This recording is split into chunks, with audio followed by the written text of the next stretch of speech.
Muy buenas tardes, muchas gracias Isabel, es un placer estar en el posgrado de comunicación de Flaxo y compartir algunas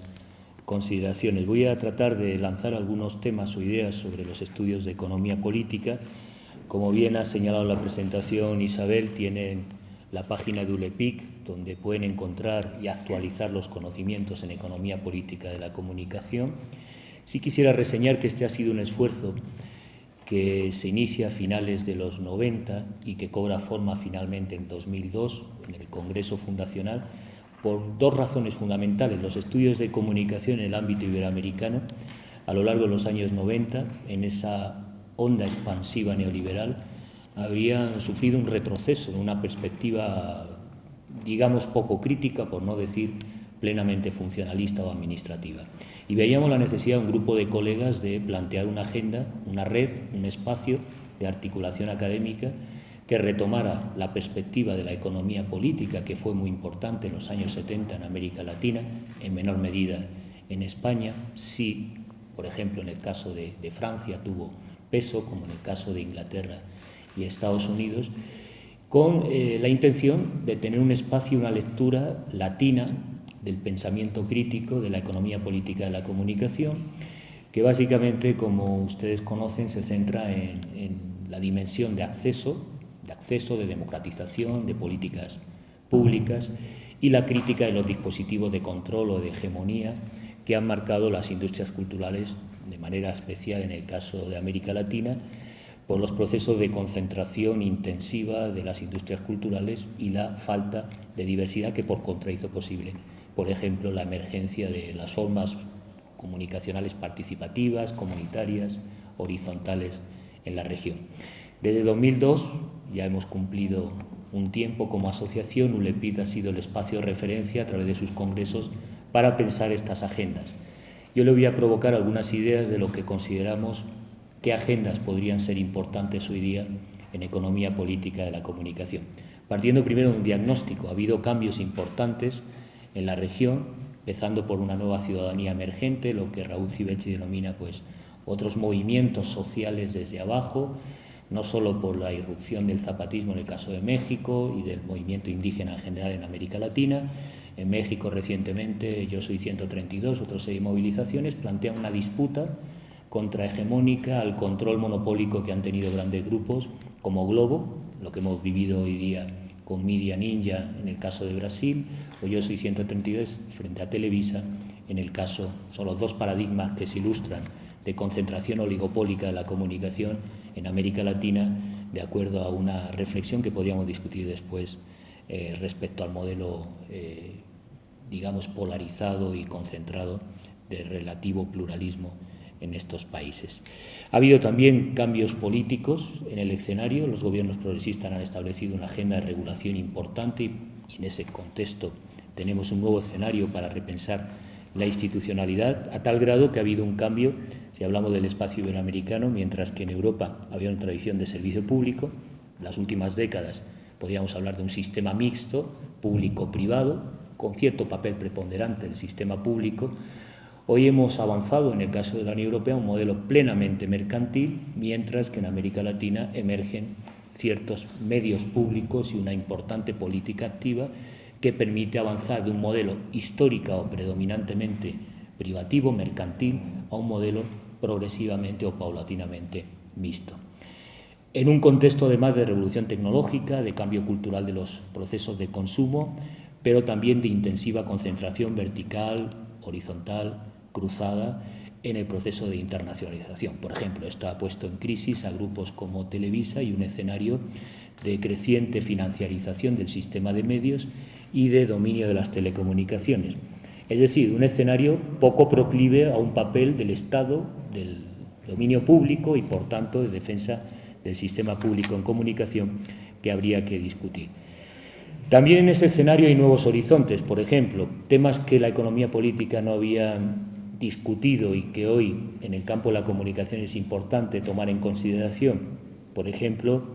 el desarrollo de los tecnopolos, ciudades del conocimiento, es decir, el cruce que va de las industrias culturales a los procesos de desarrollo del territorio y de concentración del capital financiero en los procesos de áreas que tradicionalmente, salvo la geografía crítica, tienen los trabajos de David Harvey, se han ido interesando porque el papel que tienen las industrias culturales,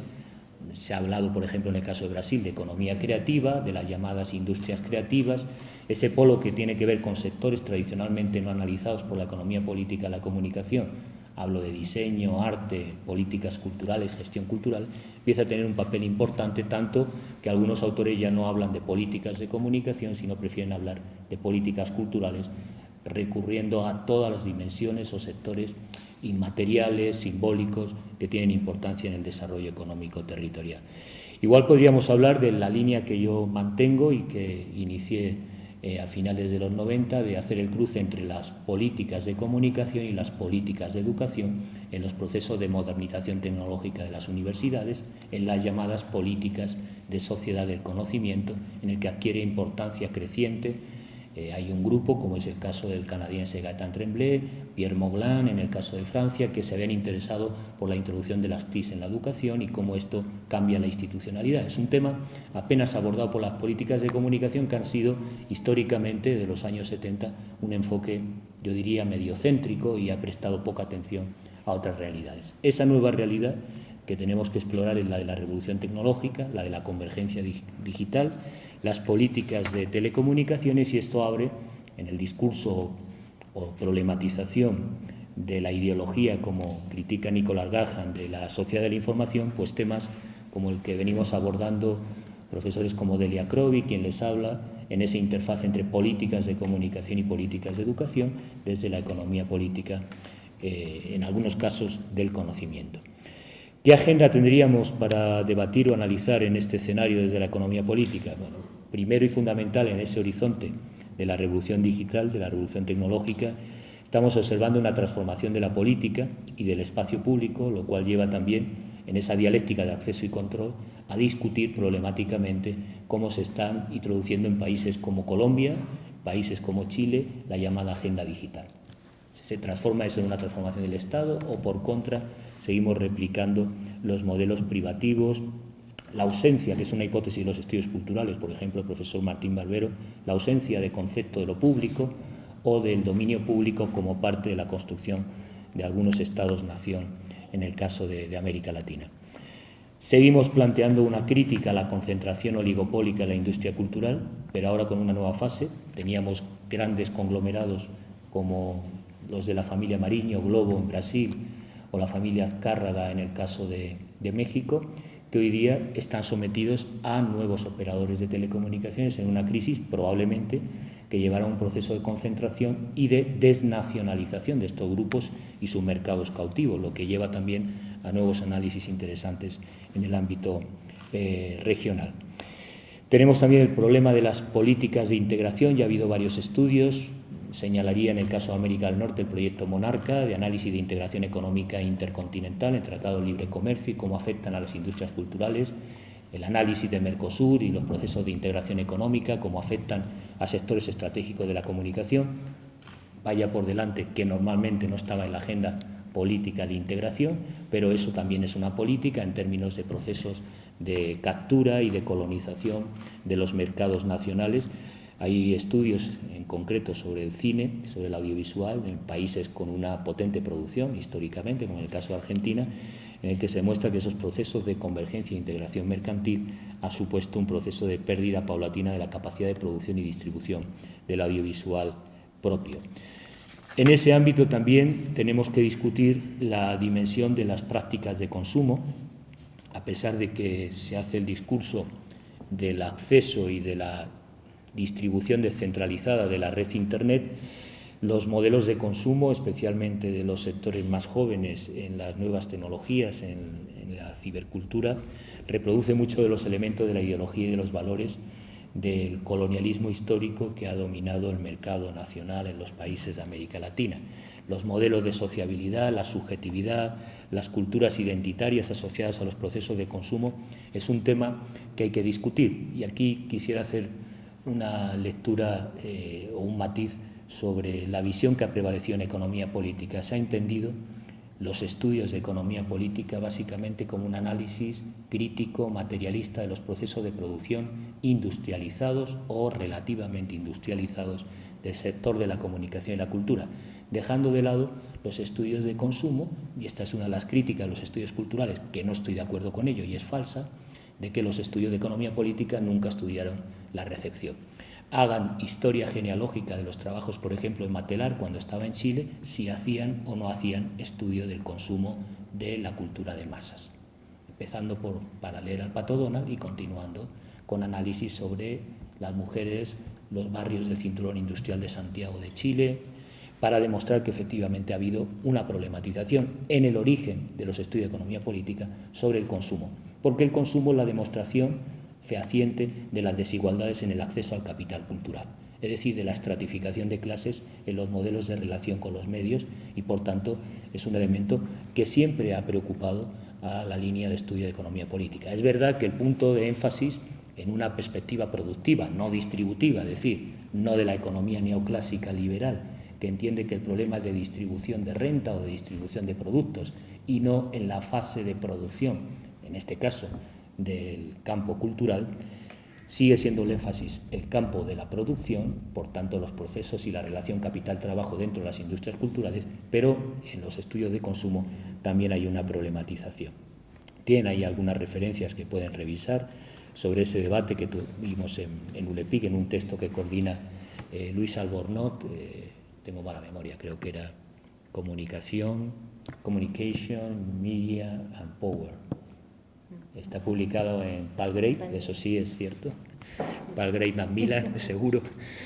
Tienen ahí un par de capítulos de debate sobre los estudios de consumo, los estudios de recepción y una crítica desde la economía política sobre ese diálogo que ha sido muy intenso, especialmente en el ámbito anglosajón, entre economía política,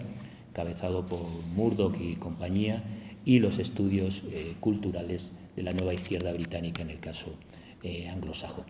Y en esa perspectiva creo que pensar la hegemonía hoy día es también problematizar esos procesos de consumo, especialmente cuando ese consumo está tan segmentado y tan estratificado por los procesos de distribución y multiplicación de pantallas, canales en ese ámbito. Desde esta perspectiva, la economía política, desde luego, no es la visión totalizante que algunos imaginaron sobre esta perspectiva de investigación, pero sí un punto de partida para poder, por ejemplo, discutir las desigualdades que hay en el consumo cultural, crecientemente acentuadas con el desarrollo de Internet, o, por ejemplo, los procesos que tienen lugar, los conflictos sociales y las representaciones ideológicas dominantes en la industria cultural. Ese es uno de los elementos que algunos hemos defendido en la llamada triangulación recursiva, es decir, hacer una genealogía de los estudios de economía política, discutir las agendas de investigación en comunicación y ver los llamados frentes culturales. Frentes culturales entendido las disputas de esos movimientos como el del paro agrario en Colombia, Yo Soy 132 en el caso de México o la revolución de los pingüinos en Chile. Hay procesos y conflictos que ponen en crisis el modelo y las políticas neoliberales, y eso tiene un refrendo en la estructura de medios y en el discurso de los medios sobre la crisis que están viviendo muchos de los países en la región. Y es un elemento que además habría que retomar frente a cierta crítica que cuestiona la economía política como una visión ortodoxa, marxista, reductivamente centrada en los dispositivos de poder, que entiende poco sobre los procesos de acción colectiva. Bueno, en nuestros congresos hay muchos papers y trabajos de análisis de la relación entre ideología, hegemonía comunicacional y proceso de movilización y acción colectiva para entender justamente el papel de la comunicación, que en modo alguno es, digamos, marginal o tangencial. Podríamos poner un ejemplo, o poner el caso, nadie entendería, vean si no La espiral de Matelar, el film, nadie entendería el golpe de Estado en Chile sin el papel del Grupo Mercurio, de la familia Edwards. Fue central para organizar el golpe y para mantener la dictadura durante tanto tiempo. Del mismo modo que hoy no entendería el golpe de Estado en Brasil sin el papel del Grupo Globo. Sí, cuando hablamos de poder, el poder está ahí. Y hay procesos de movilización y acción colectiva que también desde una perspectiva crítica de la comunicación se analiza no analizamos solo estructura. Confundir la economía política con análisis de estructura de propiedad de los medios de comunicación es una visión, yo diría, restringida, pobre, reduccionista de lo que implica la complejidad de la economía política, desde el origen en Marx hasta nuestros días, en el que ha habido un proceso y evolución significativa. Termino mis últimos minutos señalando cuál sería mi modo de ver una agenda de investigación desde la perspectiva de ULEPIC, de la economía política. Desde luego sigue siendo válida las demandas de esta perspectiva crítica para la democratización de los medios, cómo sean las formas de participación ciudadana, qué tipo de derechos de acceso, cómo se supera la brecha digital, si hablamos hoy día de Internet. En segundo lugar, qué tipo de articulaciones se dan entre comunicación, educación y desarrollo social, es decir, qué nuevo modelo de mediación en la llamada sociedad del conocimiento y cómo afecta esto incluso a elementos que no formaban parte tradicional de los estudios de economía política, la práctica docente o la cultura de investigación en las universidades. Por ejemplo, el tema de la disputa en torno al capitalismo cognitivo, cómo y por qué se investigan ciertos elementos. ¿Se puede investigar la estructura de propiedad o la lucha de clases como objeto de estudio en las políticas de ciencia y tecnología hoy día? Pues, previsiblemente no. Esto era posible en la universidad en los años 60 y 70. Hoy día ningún sistema de ciencia y tecnología podría financiar este tipo de estudios, que es vital para entender, por ejemplo, cómo Brasil se está vendiendo al capital transnacional. Pero una agenda de investigación hoy día haría imposible plantear este tipo de objetos de estudio, ¿no? Discutir, sin duda, el papel de las políticas culturales en los procesos de integración regional, en los procesos de participación, de desarrollo de las identidades culturales, es un elemento creciente. Cuando digo políticas culturales, supone asumir lo que plantea como crítica. Ha habido un debate muy intenso en torno a las llamadas industrias o economía creativa, en el que se abre el campo de las industrias culturales tradicionales a otros sectores como el diseño, como la gastronomía, como las tradiciones populares, que no formaban parte del interés de los estudios en el campo de la economía de la comunicación, yendo más allá de la economía de medios, de la economía de las industrias culturales en un sentido clásico. Aquí hay un debate, hay autores, como es el caso del profesor Bustamante, Philip Schlesinger y otros más, que consideran que este concepto es un modelo colonial. Efectivamente, su origen es básicamente angloamericano, de Inglaterra. Ese discurso se impone en la Unión Europea para impulsar estas políticas y la asumen países como Brasil, como Colombia y otros en la región. Pero sin duda que cada vez más los interfaces entre sectores de las industrias culturales y otros sectores económicos conexos que no forman parte de la agenda obligan a una mayor transversalidad y problematización de los estudios de economía política, sin ninguna duda, porque hay conexiones, no solo con el turismo, como demostró uno de los principales artífices de los estudios en políticas culturales en la región y que lamentablemente falleció hace, creo que 2 años, ¿no? Octavio Getino impulsó el primer observatorio de la ciudad de Buenos Aires sobre políticas culturales y empezó a estudiar, por ejemplo, qué relación tiene el tango con el turismo y con el desarrollo de la ciudad de Buenos Aires. Bueno, son elementos que tradicionalmente no los problematizábamos, pero sin duda existen conexiones, es importante considerarlo, e incluso cuando se han impulsado en discursos como el de Castel las llamadas ciudades informacionales, conectando las TIC con el audiovisual, con el turismo, con la cultura, en los procesos de valorización y especulación con el territorio, pues ahí tenemos ejemplos claros de que es necesario repensar, por ejemplo, los proyectos de construcción de ciudad y cómo este discurso de las economías creativas ha calado y necesita ser objeto de estudio en las políticas culturales.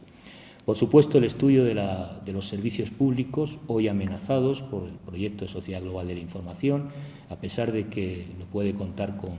con mayor detalle mi colega Florence, ha habido una emergencia de medios públicos en espacios como América Latina.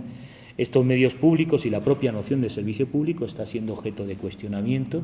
y amenazado por una creciente privatización, empezando por el derecho a telecomunicaciones y las grandes corporaciones del sector.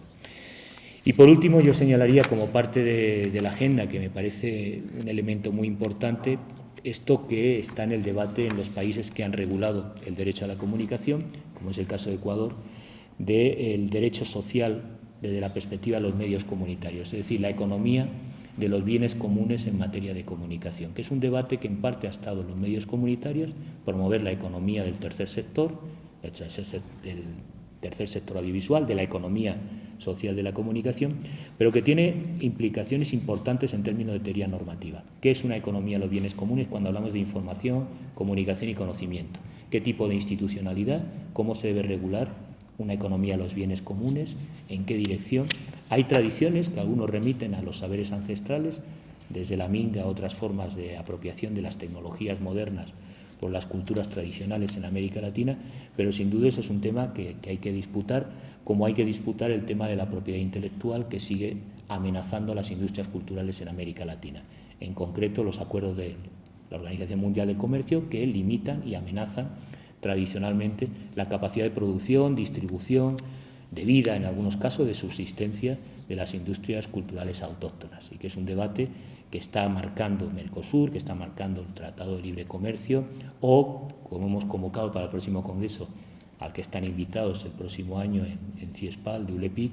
los procesos de integración intercontinental, que sin duda es una amenaza más, porque lo primero que proponen es la liberalización integral de todos los servicios. Por supuesto, los medios públicos no tendrían ya casi capacidad o margen de maniobra para subsistir en ese escenario. Por tanto, las políticas globales de comunicación, cuando hablamos de gobernanza multilateral de Internet o cuando hablamos de la subsistencia de servicios públicos en redes integradas, el ejemplo más clarividente es la Unión Europea. Si se forma una red de televisiones públicas, eso es competencia desleal. Si se forman grandes emporios privados tipo Fininvest, Leo Kirsch o el señor Murdoch, eso es libre competencia. Bueno, esa es una contradicción presente que hay que discutir cuando hablamos de procesos transnacionales y el papel que tiene la comunicación en ese proceso. Bueno, son algunas ideas para lanzar al debate. Yo creo que lo más interesante es escucharles y dialogar sobre sus intereses, sobre sus objetos de conocimiento, y si no conocen nada de esta perspectiva de economía política, tienen una amplia bibliografía. Me consta que la dirección del posgrado insiste mucho en esta línea, incluso la profesora Isabel Ramos y servidor coordinamos un número, ya no recuerdo si hace 2 años, la revista Íconos de la propia Flaxo, en el que tienen un poco un mapa, no completo, pero por lo menos un estado del arte sobre estas cuestiones de economía política, la comunicación, y luego quedo a merced para dialogar con ustedes. ¿De acuerdo? Gracias. Gracias a todos ustedes por estar aquí. Yo estoy en un viaje de trabajo y pues me han invitado a compartir con ustedes una parte de lo que he estado trabajando. Y bueno, la introducción que ha hecho Paco Sierra me sirve muy bien, porque justamente yo voy a hablar de un tema que está a discusión y que es, digamos, de los temas emergentes en esta área de la economía política, y que son las industrias creativas. Las industrias creativas, ya lo dijo Paco, como concepto, surgieron en la Inglaterra, Gran Bretaña, de Margaret Thatcher. ¿Y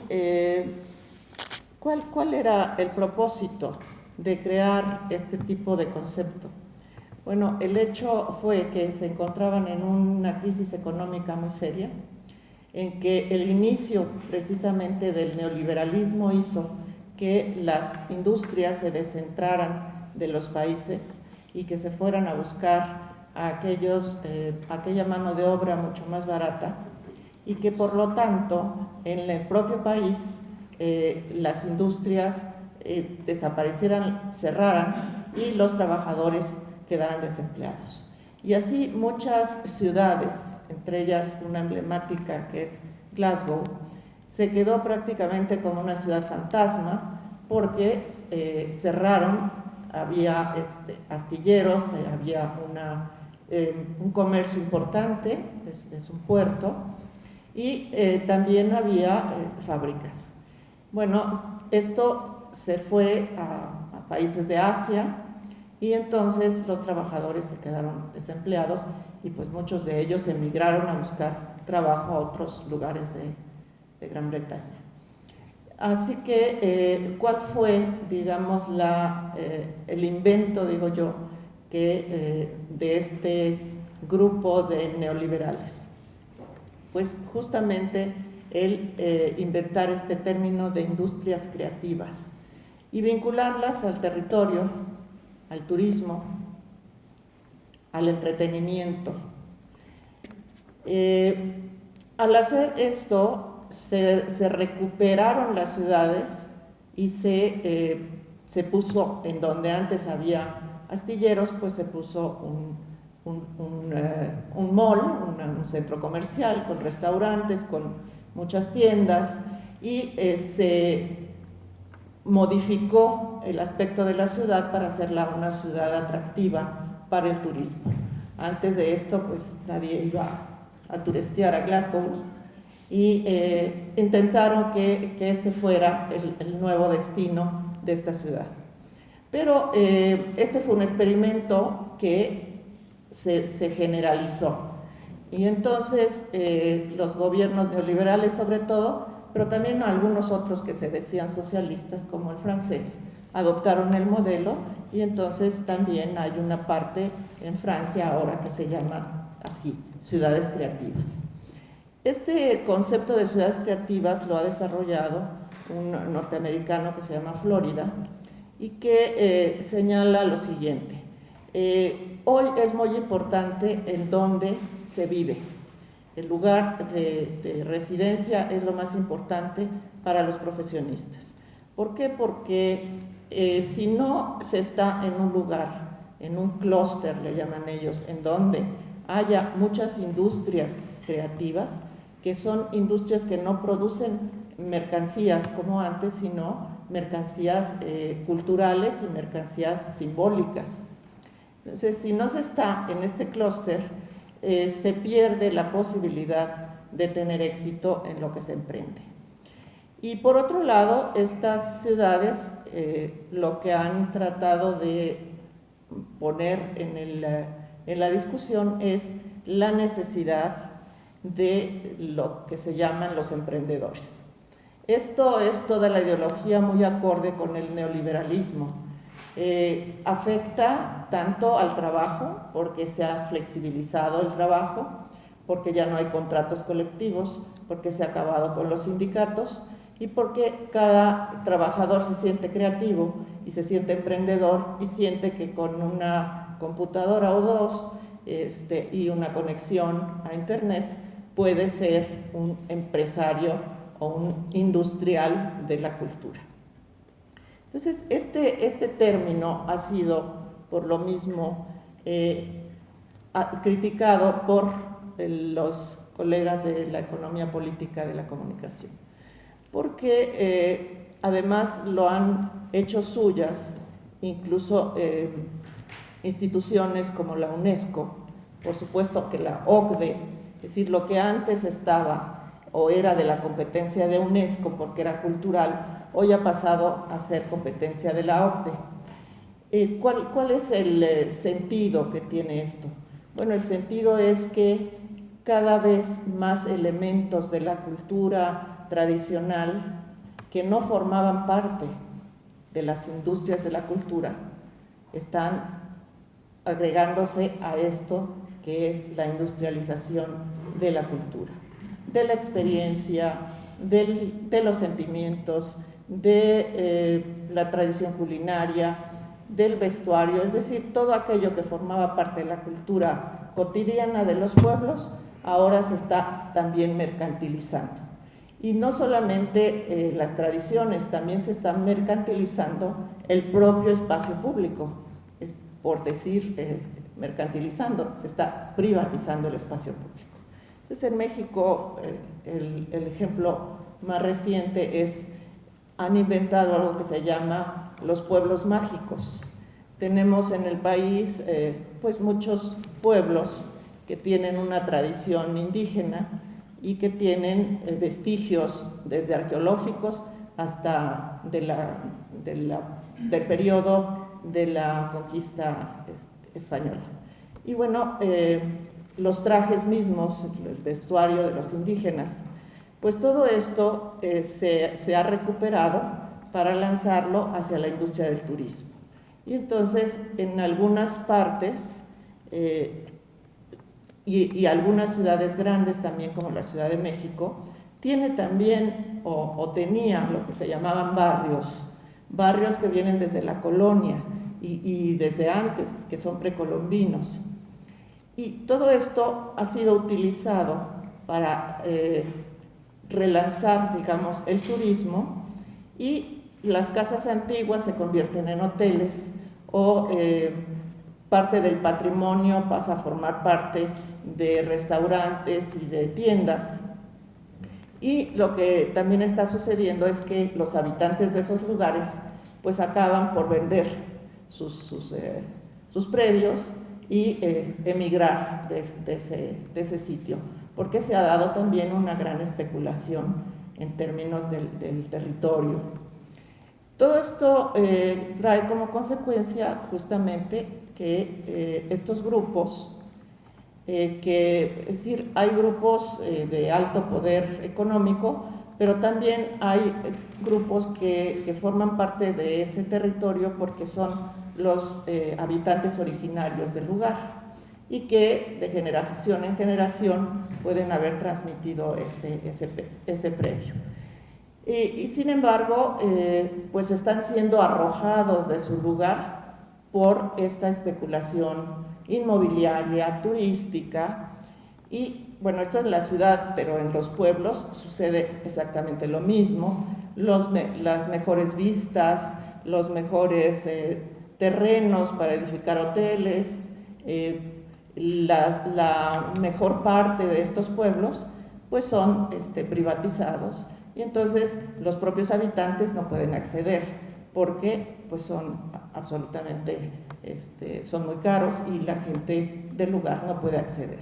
Las playas se han privatizado también, y todo esto es parte de lo que se llama la industria creativa, que además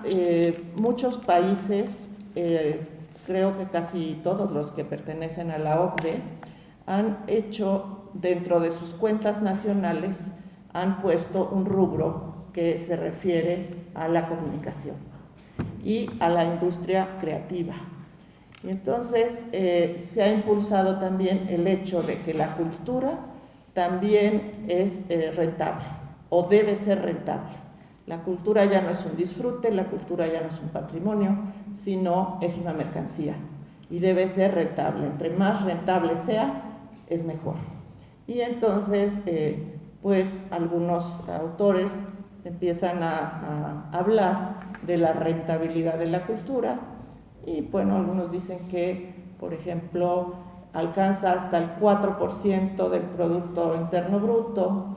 que el crecimiento de este sector es mucho más alto que el crecimiento del PIB general, y que por tanto es una fuente de ingresos para los países, y que por tanto hay que seguir impulsando este asunto. Como les señalaba, hay autores que han justamente señalado los peligros que conlleva el adoptar este término de manera acrítica, porque evidentemente que las industrias de la cultura, a partir de la globalización y sobre todo de lo digital, pues han cambiado, se ha transformado la forma de producir, de distribuir y la forma de consumir. Y en eso estoy muy de acuerdo con el profesor Sierra cuando dice que la economía política sí se ha ocupado del consumo, ¿no? Sí se ha ocupado del auditorio. Quizá hemos hecho el énfasis en el consumo en términos más económicos que sociales, pero sí nos hemos ocupado del tema. Entonces, algunos autores señalan que hay que sacar el trigo de la paja para no confundir lo que son realmente las industrias culturales de lo que se está convirtiendo en una industria del turismo y en una industria que en realidad está expoliando todos los bienes culturales de los pueblos originarios y de los pueblos en general. Estos autores, bueno, entre otros está Gaëtan Tremblay, es canadiense. Mosco mismo también habla de qué pasa con estas industrias. Y Bourguignon, otro francés, señala estos problemas. Y bueno, en América Latina también creo que hay partidarios de impulsar el concepto de industrias creativas y críticos de este concepto por las razones que les he mencionado. Otro asunto importante es que todos o casi todos los países de la OCDE han elaborado una guía para contabilizar la contribución económica de las industrias del copyright. Y aquí precisamente está también otro asunto a debate, porque el copyright lo que está haciendo el copyright es protegiendo a las industrias, no a los autores, porque no es un derecho de autor, es un derecho patrimonial de las industrias. Y eso es lo que se está justamente echando para adelante, sobre todo en Internet y en las redes. Y esto, digamos, que se contrapone a lo que también dentro del mundo de Internet se está llamando como los bienes comunes, que también es un término en inglés, que lo que pretende es precisamente que en la red se puedan bajar tanto artículos como libros, como pues algunas imágenes, películas, música, etcétera, de manera gratuita, sin tener que pasar pagando derechos. Y este es el combate, digamos, actual en el mundo de Internet, entre el copyright y el Creative Commons, ¿no? Es decir, claro que la resistencia a lo común, a los bienes comunes, también viene en parte de los autores, porque los autores están protegiendo su obra, ¿no? Y con esta idea de proteger su obra, están aceptando que lo que está en Internet tenga derechos. Y pues esto es así porque evidentemente que los autores tienen que vivir de algo, ¿no? Y también requieren de un pago de derechos de autor, que en general, sobre todo en la industria de los libros, pues el pago es prácticamente simbólico, es decir, a menos que se vendan millones de ejemplares, pues un 10% o un 8% sobre el precio de venta.